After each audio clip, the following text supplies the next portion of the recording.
இன்பமான வாழ்வுக்கு இணைய வழி ஆலோசனைகள் இந்த நிகழ்ச்சியின் வழி உங்கள் அனைவரும் சந்திப்பதில் மிக மகிழ்ச்சி. வணக்கம், நான் வைத்தியர் அகஸ்தியர் லட்சுமிகாந்த். இன்றைக்கு சின்ன குழந்தைகளுக்கு ஏற்படுற சளி பிரச்சனைக்கு என்ன வீட்டிலேயே கை வைத்தியம் பண்ணலாம் அப்படின்றத பார்க்க போகிறோம். நிறைய பேர் எல்லாத்துக்குமே கை வைத்தியம் பண்ணுறாங்க. கை வைத்தியன்றது நம்ம ஆலோசனை பேரில் செஞ்சோம்னா இதைத்தான் நம்ம பாட்டி வைத்தியம் அப்படின்றத சொல்லிட்டு வந்தோம். கை வைத்தியம் வேறங்க, சித்த வைத்தியம் வேறங்க. கை வைத்தியம் என்பது தான் பாட்டி வைத்தியம். நிறைய பேர் இந்த சித்த வைத்தியத்தையே கை வைத்தியம் அப்படின்றத ஒரு தோரணையை மாற்றிருக்காங்க. இன்னைக்கு நம்ம குழந்தைங்களுக்கு கபம் கட்டி இருக்கு, அதாவது மஞ்சளா வரல, சளி வெள்ளையா தான் வருது.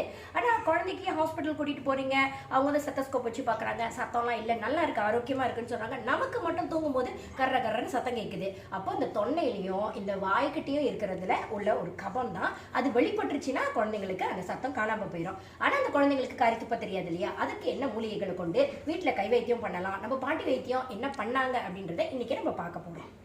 இங்க பாருங்க, இது நம்ம வந்து கீழநெல்லி வச்சுருக்கோம். இந்த கீழநெல்லியை வந்து நம்ம ஒரு 5 மாதம் குழந்தை அப்படின்னா இந்த அளவுக்கு நம்ம எடுத்துக்கிட்டால் போதும்.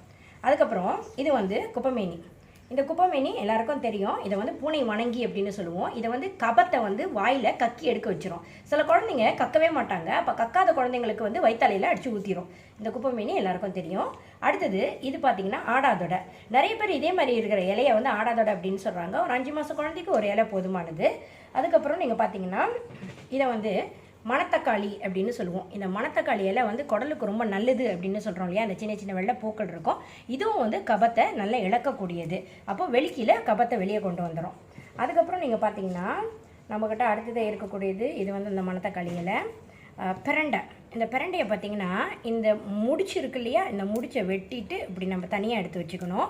மற்ற இலைகளோடு சேர்க்காதீங்க. அப்புறம் இப்படி தனியாக முடிச்சு எடுத்து வச்சுக்கோங்க. இப்போது இந்த பிரண்டையை மட்டும் நல்லா வதக்கி எடுத்து வச்சுக்கோங்க.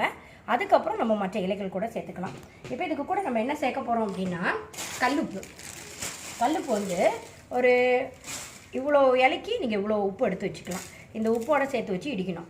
இப்படி இடிச்சிட்டு இதை குழந்தைங்களுக்கு உள்ளே கொடுத்தீங்கன்னா அந்த சாரை பிழிஞ்சி ஒரு வெள்ளை துணியில் வச்சு பிழிஞ்சி எடுத்து அதை உள்ள குழந்தைங்களுக்கு கொடுத்தீங்கன்னா கக்கிடுவாங்க. இது ஒரு மெத்தட். இப்படி நம்ம ஒரு 5 மெத்தட் பார்க்க போகிறோம். ஸோ நம்ம கூடயே இருங்க. நமஸ்காரம்.